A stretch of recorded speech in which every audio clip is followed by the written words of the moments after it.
Europe supports Greenland. China's warning to Washington. ចិនព្រមមានទៅទីក្រុង Washington. China says it will stand with Iran and protect it if the United States launch another attack. ចិនបាននិយាយថាខ្លួនឈរជាមួយប្រទេសអ៊ីរ៉ង់ហើយការពារប្រទេសអ៊ីរ៉ង់ប្រសិនបើសហរដ្ឋអាមេរិកផ្លោងគ្រាប់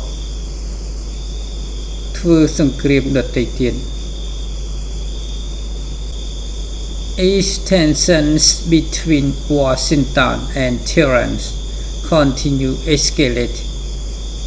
Beijing's position could add a major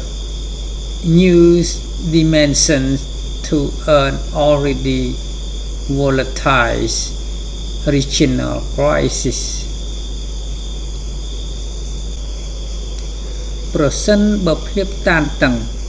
រវាងទីក្រុង Washington និងទីក្រុង Tehran បន្តរីករាលដាលទីក្រុងប៉េកាំងមានតួនាទីបន្ថែមកម្លាំងថ្មីសម្រាប់ទប់ស្កាត់វិបត្តិក្នុងតំបន់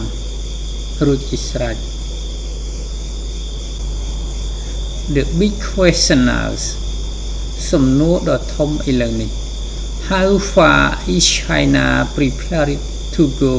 to support Iran? តើប្រទេសចិនរៀបចំខ្លួនយ៉ាងម៉េចដើម្បីគាំទ្រអ៊ីរ៉ង់បាទសូមអរគុណ